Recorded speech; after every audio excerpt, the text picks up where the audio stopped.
Hello, good morning, Sitaram, and welcome to another program in the series, Addiction and Recovery.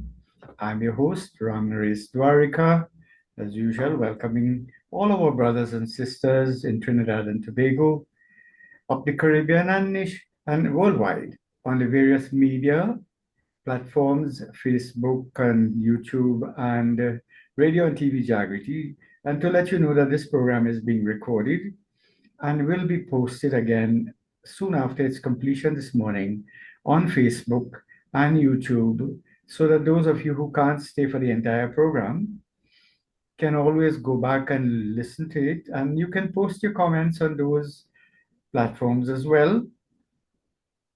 And the program will be repeated again tonight at 10 p.m. on radio and TV Jagriti. So this morning, I have a very, very important topic that I've been minding to speak about for quite a little while, and I think it is relevant.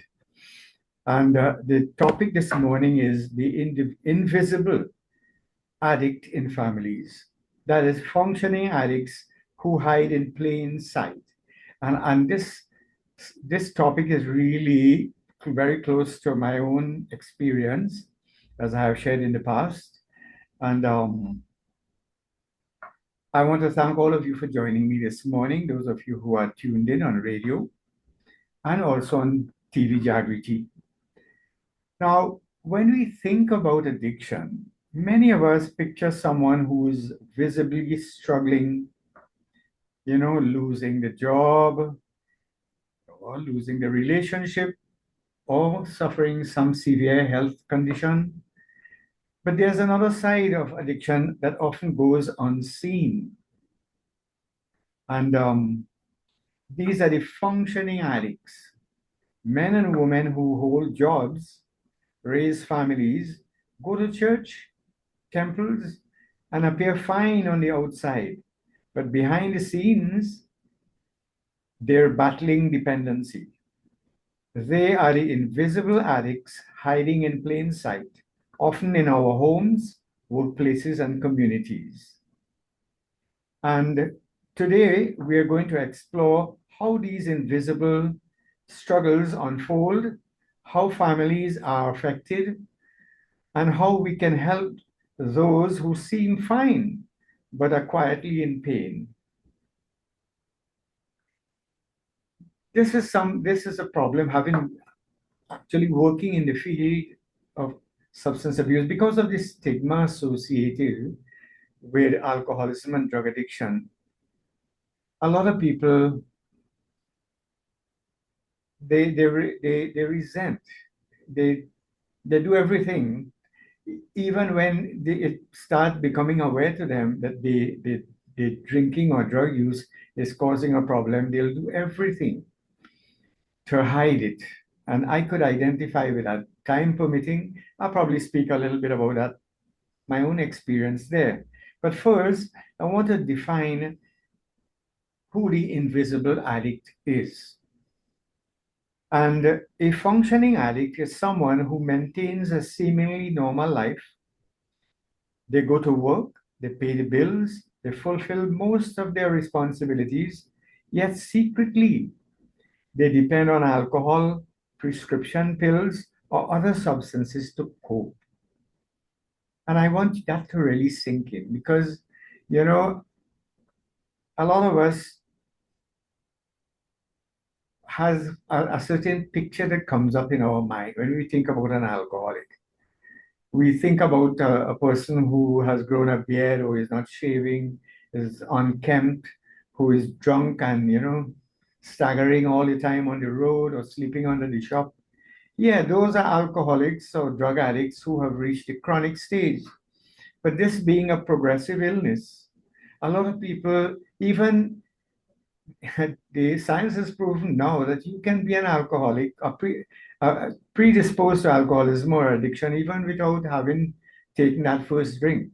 Because if you have ancestors who are alcoholics or drug addicts, the same way we inherit their complexion, their mannerisms, their height, our ethnicity from our ancestors, so too we can inherit that gene that predisposes us to alcohol as well, if they were alcoholics. And this can skip a generation. Sometimes one's father or mother may not be alcoholic, but their grandfather could have been, as in my case. And you could have inherited the gene that predisposes you to alcoholism. Now, while I must say this at the beginning, while it may not be your fault if you inherited the genes, but once you become aware that the drinking or the drug use is causing a problem, now it becomes your responsibility to do something about it. And that is what this program is about. It's about educating our brothers and sisters out there so that you can recognize the problem. There are people who are social drinkers, but you can recognize when you have crossed over from social controlled drinking to uncontrolled drinking, so that you can, and to also let you know that you can change. Help is available, and how to access that help. And we'll speak a little bit more about that as we go on in the program this morning. Now, alcoholics and drug addicts may not look addicted.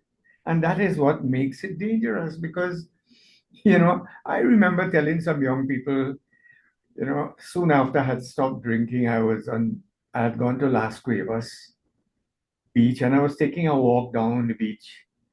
And on my way back, there were some young men who had actually obviously spent the night there and they were drinking. And they said, "Uncle, come now, man, come and take a drink with us." And I walked up very casually and I said, "Boy, I can't drink. I'm an alcoholic." "No, you don't look like an alcoholic, man." And I understand why they said that. "No, no, no. You're not an alcoholic." I said, "Yes." They said, "Why are you saying you're an alcoholic?" I said, "Because from the time I take one drink, if I ain't drinking, I'm not drinking at all. But the minute I take one drink, it starts a craving for another. I may take it or I may not take it, but generally, once I take one and that craving starts, I would invariably sometimes go on to get drunk. So, I might have spoiled their drinking that day, but again, most of the time I can tell a person who is alcoholic when they have reached the middle or chronic stage from their looks. Because yes, it does affect your looks. Like women who are chronic alcoholics, they start looking very masculine. They start to become flat chested, and you see the veins in their hands and all of that. They start looking very masculine. And the very opposite happens with men. Men who are drinking for a long time, who are chronic alcoholics, now they start losing the muscles on the shoulder, the shoulders shrink, their pectorals become pointed. And because drinking and drug use does affect the hormonal system in the body. And so in men, they begin to lose the testosterone that gives them that male presentation. And in women, the opposite happens. So you can't really tell by looking at someone unless they're in the chronic stage. Most people, for many years, are very, very much functional alcoholics. Often these individuals tell themselves, "I can't be addicted.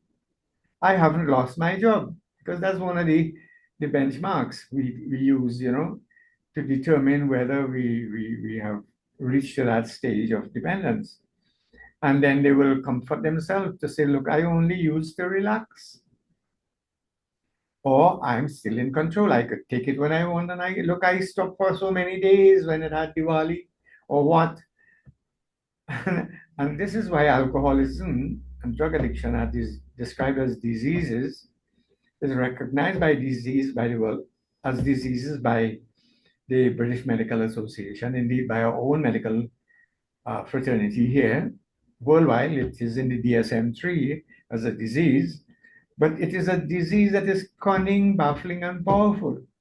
So that a lot of times the same thing that's getting you sick is this last night, and you're shaking and trembling this morning, is the same thing gets you better. If you take 2 drinks, the shakes and all of that go away. So this is why a lot of people are confused by it. and they interpret, if you have been able to stay away from it for some time, they translate that to mean they have control, but that is not necessarily control. Alcoholics and drug addicts can stay away for days, weeks, or even months. The problem is when they take that first drink, what happens? Most of the time, invariably, it will start a craving, a chain reaction in them to have more. And over time, what happens, if some people have control up to a certain point, but they are not able to recognize that invisible borderline when they slip from controlled drinking to uncontrolled drinking. But they're still holding on to the fact that, look, I can take it when I want, and I could refuse it if I don't want. And they cite situations to prove their point. But control slowly slips away. And hidden behind success, routine, and, and denial, one is not able to really see what the role the drug is playing in their life. They console themselves that, look, I am successful. My family is not suffering for anything. I have money in the bank. I have two motor cars in the garage. And that is true. And that has nothing really. You see, being an alcoholic is not dependent on how much or how often you drink. How much or how often you drink determines where you are on that continuum, whether you're in the beginning stages, the middle stages, or you are heading for the chronic stage of alcoholism. That is what frequency and quantity determines. But as I said, you could be an alcoholic or someone predisposed to alcoholism because of inherited factors from in your genes, from your ancestors. And you will only find out when you start drinking that once you take that first drink, you seem to develop a craving. And you can be in that state for a long time and be successful. And that was my experience. I drank for many, many years, and I was one of the best workers, if I may say so myself. I never had a bad report, a bad confidential in all my career in the government service. I worked there for 33 and a third years before I retired. And then I went on contract. And because even my colleagues and co-workers where I work did not know that I really drank until I went to a wedding of one of the secretaries at my office, and they said, "But Mr. Dwarka, you just drink?" They never, that time I was a full-blown alcoholic already. But alcoholics, they do everything to cover up. They become workaholics. Because they don't want to draw attention to the fact that they are losing control.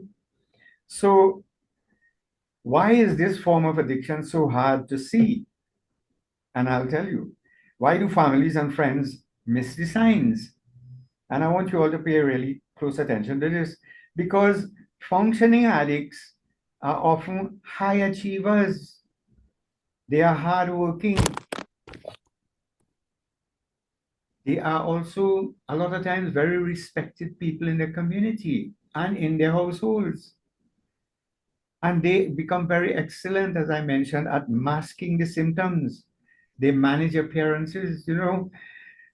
Me and some friends will go and drink, and next day we all feeling real sick.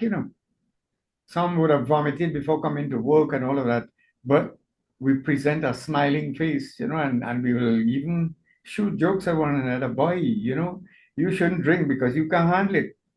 But we all hanging around the cooler that day because we all we are hungover from the evening before. But every one of us, we have that vested interest in not making appearances.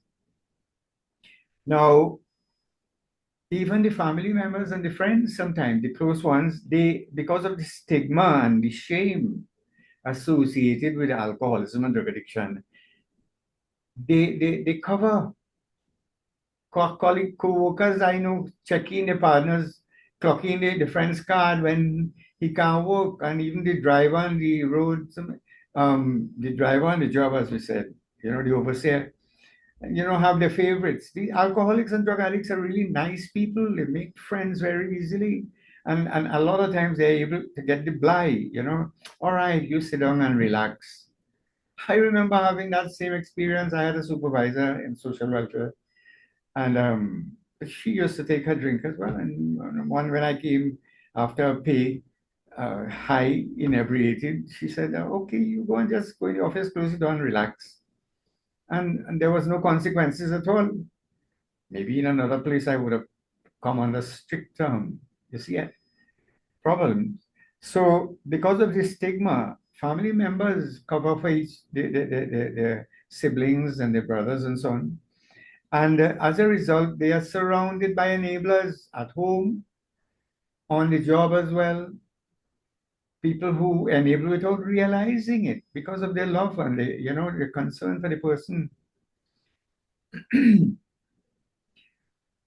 And that could keep a person sick and allow them to become more and more sick. And I've seen instances of that where good workers deteriorate on the job, were covered up, and eventually died.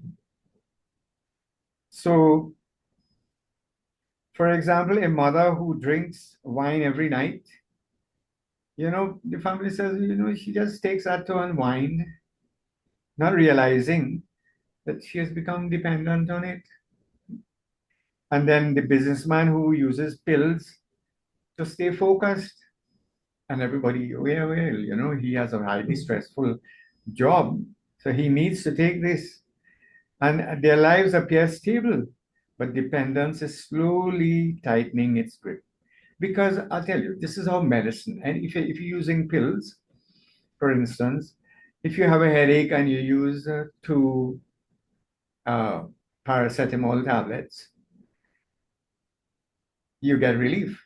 But if it persists, you'll find after a little while, you have to take more than two, or you have to take the two, not every 4 hours, but every 2 hours now, which is dangerous, of course, because the body develops tolerance. And the same tablets that we used to be able to put you to sleep, the sedatives, now you have to take twice the amount, and I know I've seen people here who are taking the amount of sleeping pills they're taking could put an elephant to sleep, and still they're not being able to sleep because they've developed tolerance. And some people are now supplementing that with alcohol, and that is a prescription for doom, really. So, what are some of the signs of a functioning addict? You know, I think it is important that we're able to recognize this in our fraternity. Because the signs are subtle, they often go unnoticed. And here are some red flags. So you'd find a person who you find they having mood swings all the time, Sometimes they're really high, sometimes they're very low. And these could go and get diagnosed in psychiatry with all kinds of labels, right? If one is not careful, if you don't look at the history of the person. They are tended to have mood swings. Now, let me say at the outset, and none of these symptoms in itself is confirmation that the person is addicted or dependent, but they are red flags. They are signs that should cause further investigation. So, mood swings and irritability. Why? Because when a person is using alcohol or any one of these psychotropic drugs, when it is wearing away, they go into what is called withdrawal. And one of the principal withdrawal symptoms of psychotropic drug, mood altering substances, is that you have mood swings because you were using it to artificially make yourself feel good, to feel high, to feel tranquilized. But when it is wearing away, you would go back to what you were before, and even worse, because this doesn't get better with time. So that mood swing and irritability would be one of the first symptoms that can, one should pay attention. And especially having the wrong mood in the wrong place, when you should be, for little things you're getting upset and you're throwing a tantrum and so on. Unreasonable irritability or mood swings. Then Another red flag is secretive behavior. You know, you start discovering bottles, rum bottles, alcohol bottles hidden in places inappropriate or places where they're not supposed to be, or receipts for drink or drug or pills themselves. And let me say this, people who are addicted to prescription pills, they tend to be much more secretive because pills, you can hide it in so many places. You know, I know people, I shouldn't say this because people are going to get ideas but all inside books and all in so many odd places because they're so small, but they're powerful and addictive. And then another red flag is sometimes what we call over explaining absences from work or bad days. They're always having bad days, or they have the Monday morning sickness, because they were plastered all over the weekend. So they couldn't get up.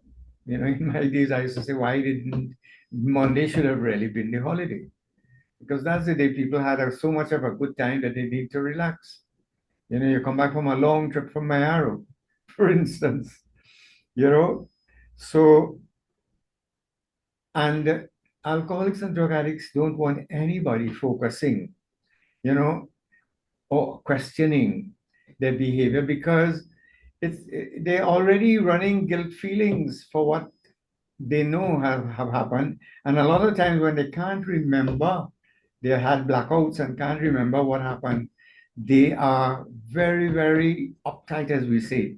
They're very, they could even become abusive if you ask them an innocent question, where were you yesterday? Why I see you?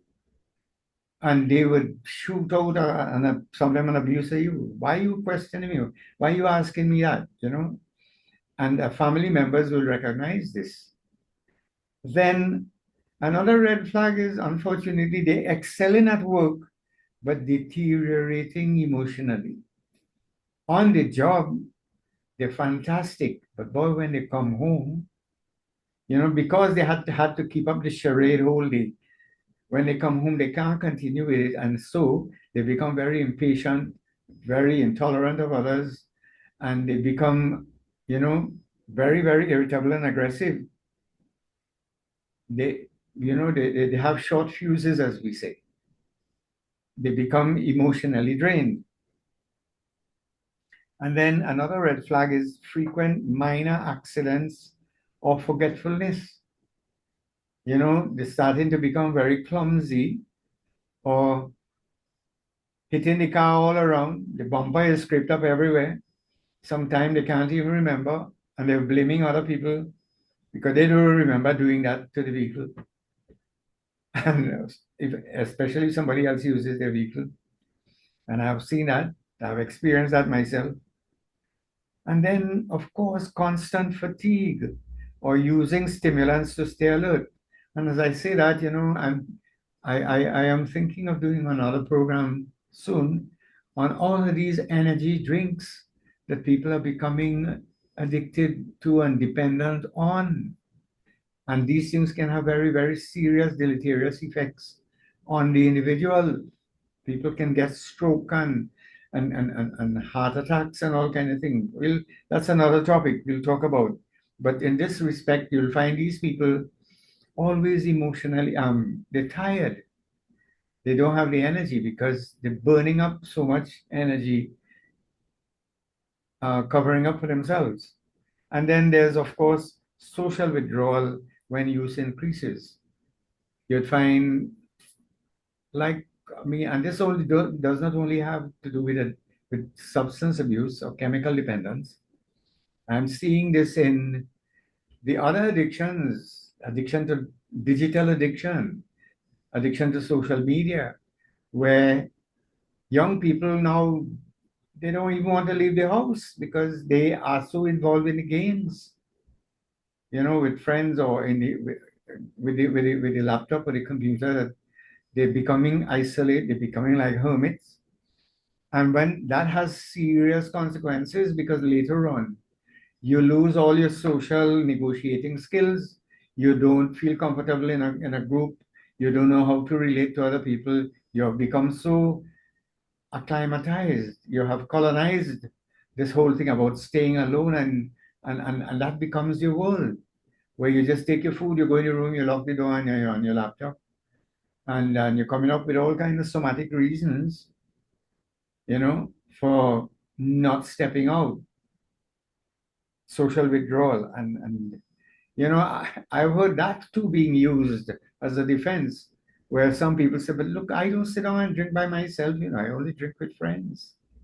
But that is not evidence that you're not becoming addicted. Yes, you have not reached your social isolation yet and withdrawal, but you are heading there. So what is the family's role, you know, in all of this? How can you help? How can you? I've spoken about the red flags, what you look out for, and all of that. And just a little bit, when the individual suffers, the family suffers. Sometimes the family is suffering more than the individual. I've seen a lot of instances where the alcoholic, he still think he has everything held together, but the wife is already seeking psychiatric help because she can't sleep. She's depressed. She's anxious. She's becoming neurotic because she can't deal with his behavior, and vice versa. It is even worse when a woman is addicted because women generally, historically, have kept the family together, even when the man has been truant and irresponsible. But when the woman in the house, the mother, the wife, becomes addicted, men generally are not able to hold it together. My grandmother used to say, a man could take a fork or a pickaxe and try to throw down a house, and he will take a long time to do it. But a woman could take her last little finger and throw it down for you in no time. Meaning that women really are the key in holding the family together. There are so many times, and I've spoken about this in the past, where women, well, when the man is drinking, they were holding it together anyhow. So if he go for treatment, it doesn't make any big difference. She gets a little relief as well. But a lot of times, if she's addicted, he can't keep the family together. He can't send the children to school, wash the clothes, cook the food, and take care of them. So she could go and get help. And this is why it is so much more difficult for women to seek and to access help for addiction in this country. So that coming back to families often become part of the invisible struggle, where spouses often cover up embarrassing incidents. How often wives have called and said, he is sick, he has the diarrhea, or he got this virus, or he had some bad food to eat. And that time he's hungover from the drinking yesterday and day before, can't come to work. How many times they've called and said, he has to go to a funeral, his aunt or his grandmother died, recover.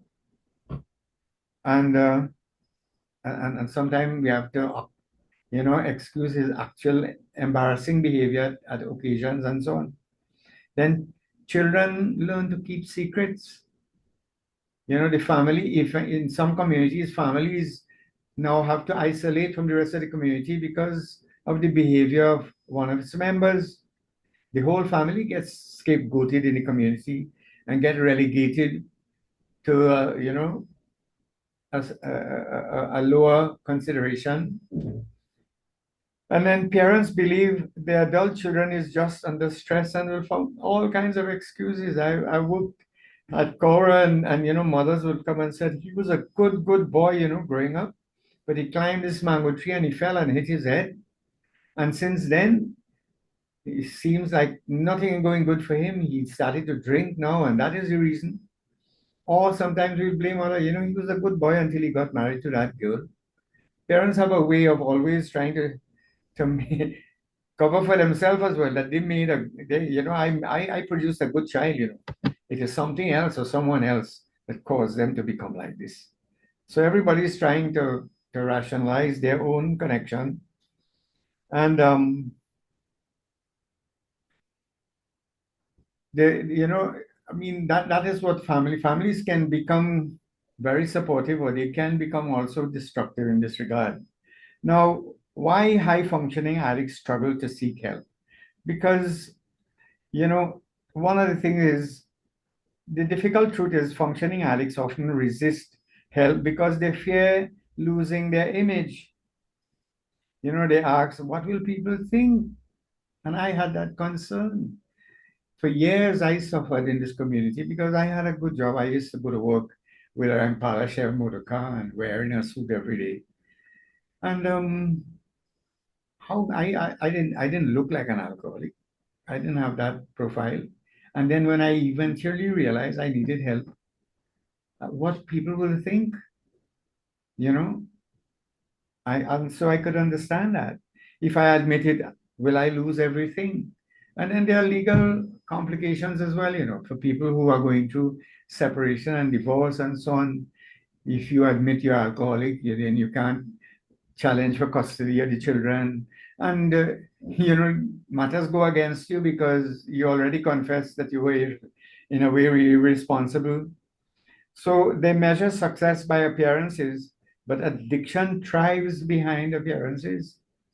Addiction is going on all the time. It is a progressive illness. It doesn't take a holiday. So for some, the turning point comes only when the mask cracks. That is, they hit some crisis, a health scare. You go to the doctor, and the doctor say, "Look, your liver is compromised. If you don't stop drinking, you're gonna die." And then sometimes people decide, well, they'll do something about it. Or the police stop you. And this is the third time they have brutalized you, and you have had to go to court. And, you know, most likely this time the magistrate is going to take away your license and send you to prison. So you have to do something. You have no choice. So sometimes it takes occasions like this to cause the person, the high functioning addict, to become willing to do something about it. It has to be something, some crisis of some sort. And as I say, that this is why employers and relatives who are aware, they can become a very useful tool here. They can really use their influence in a positive way. And I want to look at that, you know, because addicts, they kind of live a double life. Functioning addicts often live in constant tension. They carry shame, guilt, and a fear of exposure. They may isolate from loved ones, live with anxiety, and rationalize their behavior daily. This emotional burden is exhausting, and it leads to deeper dependence. So that how family members can help. Families can play a crucial role in breaking the silence. And here's how you do it. You know, when an alcoholic is drunk, you don't talk to them then. In fact, if a person came to see me for counseling for alcoholism and they had a few drinks that morning, I reschedule the appointment, because when you're talking to a drunk person, you're really not talking to them. You're probably talking to the alcohol. You're never really going to get to them. Very rare. You could be able to do that.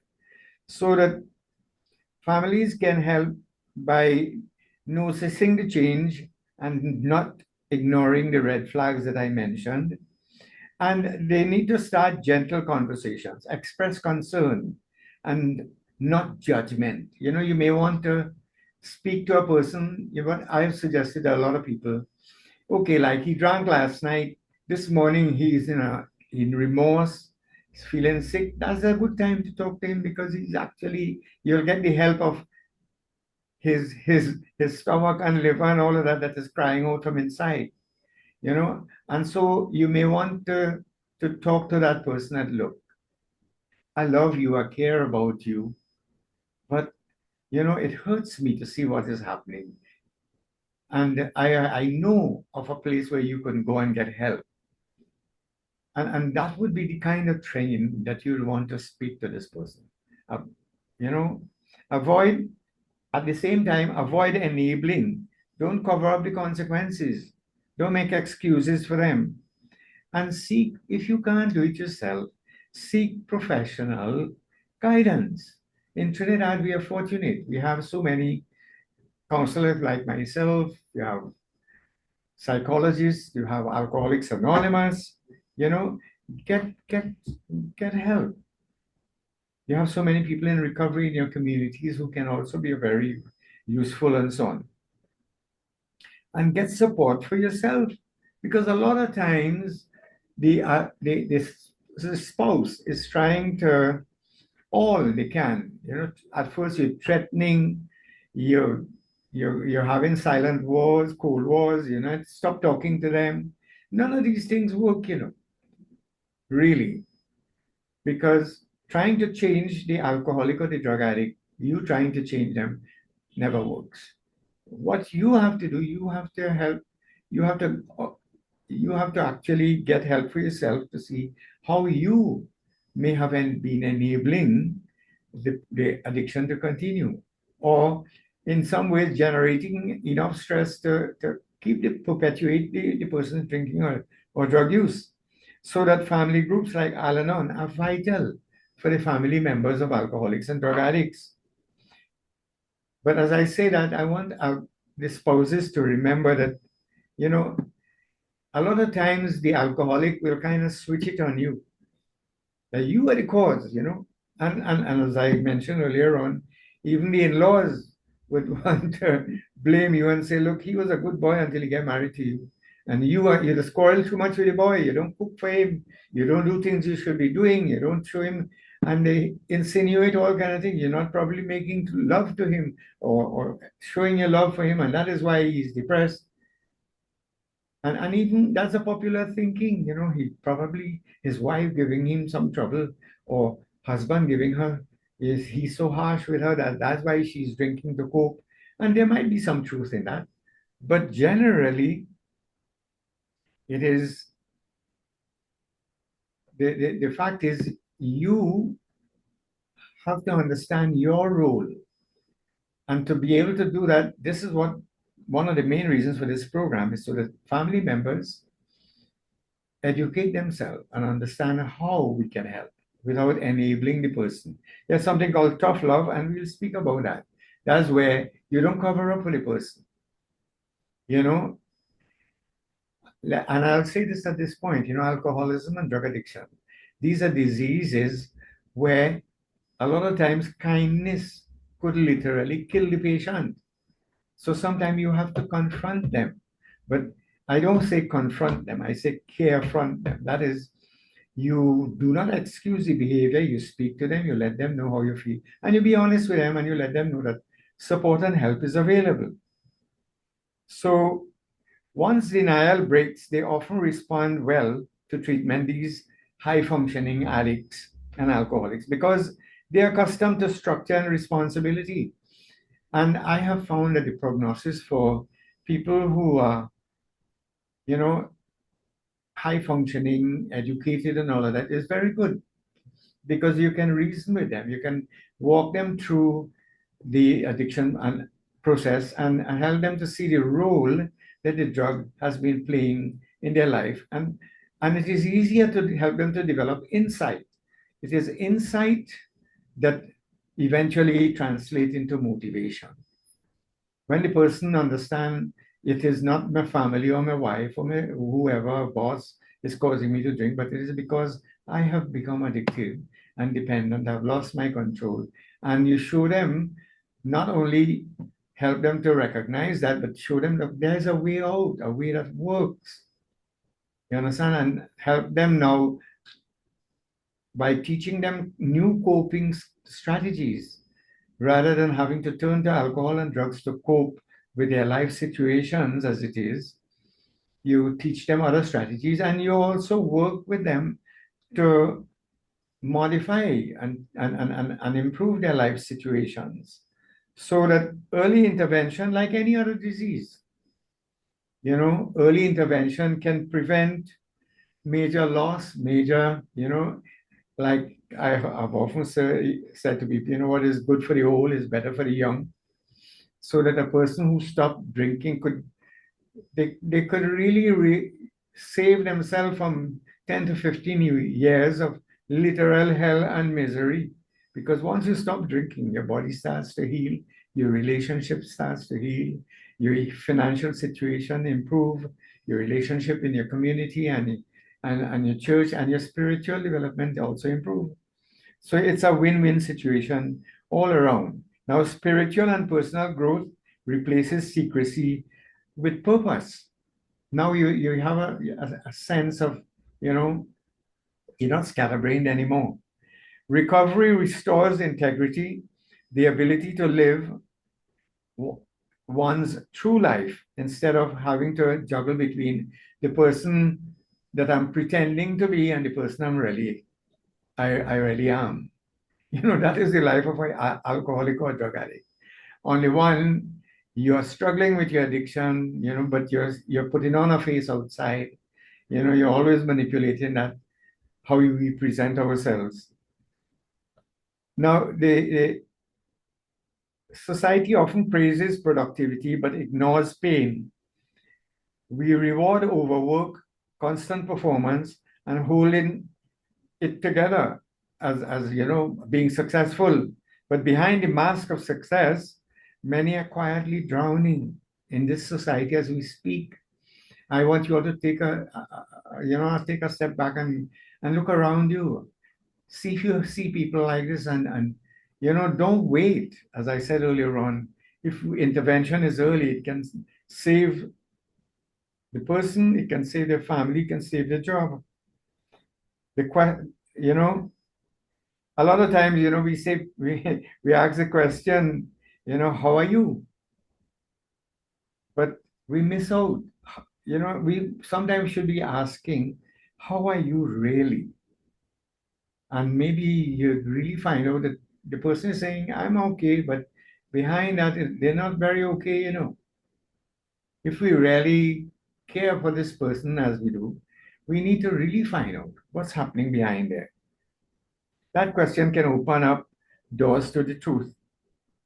So that, friends, addiction doesn't always look like chaos. I want you all to understand. There are people, and indeed, when I stopped drinking, I still had a job. I never, as I said earlier on, I had no complaints against me. My co-workers and them used to look for my reports that I did as a model in those days.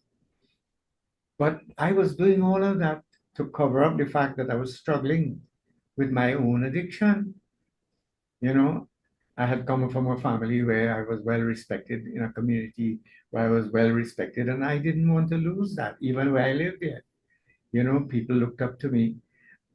But it was cracking. That mask was cracking. People were starting to recognize that I had a problem to the extent where a good friend from the other street one day, after I had drank the day before, he had seen me, he came and he said it like this, Bredo, um, you think you should do something about your drinking, boy? You know, I became very offended. Who the hell is he to tell me anything about my drinking? He don't buy drink for me. And that's the normal reaction of the alcoholics. But he planted a seed. It, even though I got angry, I didn't explode there and then, but I remember that up to today, he had planted a seed that would eventually lead me, maybe 2 years after I had heard him say that, to recognize that, look, I have to do something about my drinking. And so that I'm saying to you today, although you may think that, look, I can't do anything, I fed up talk to him. Yes, it might appear so, but you need, how it is done. It is suggested that you pray, ask God to guide you, and you speak to the person, but not when they are under the influence. You speak to them in a caring way. Don't talk down to the alcoholic. No alcoholics like anybody to talk down to them. And when you speak from your heart, it connects. They know that you really care. And you let them know that help is available. A lot of times people secretly, for years, I was trying to do it on my own. It was only when I realized that, look, there was a method that I could use to help myself. I was able to start doing something. I got up in the morning and I prayed, and then I stayed away from people, places, and situations where it is available. I avoided the first drink one day at a time. That's the formula that is popularly used. And I decided to change my way of life, you know. And yes, I've been able to do it. But the thing is, we alone has to do it, but we can't do it alone. Sometimes we need help. So that sometime, the alcoholic might look very calm and have everything together. But sometimes addicts can be a person wearing a suit like me and sitting in a boardroom, or tucks children in the bed in the night and is the perfect mother and all of that. But that does not mean to say that they have not become dependent. Because let me say, alcoholism is a disease that is in phases. Some people are at the beginning stage, some in the middle or dromal. You have the prodromal and the dromal and the chronic. And if you catch it early in the beginning and middle stage, you can save a lot of destruction and damage in the person's life. So again, by let me say this, the invisible addict deserves compassion, not condemnation. Recovery begins when the truth is spoken, when pretending ends and healing begins. If you suspect someone is struggling quietly, reach out, listen, offer support, share resources, because sometimes the person who looks strongest is the one who needs the most help. So that, again, addiction hides in plain sight, but recovery shines in the open. Let's bring these hidden stories to light and remind each other that help is always possible. I want to thank you all for tuning in. I'm Ramnaresh Dwarika, and this has been a discussion on the invisible addict in families, that is, functioning addicts who hide in plain sight. And so I wish you all a happy weekend, sober weekend, and see you all next week, Thursday. Okay, bye for now.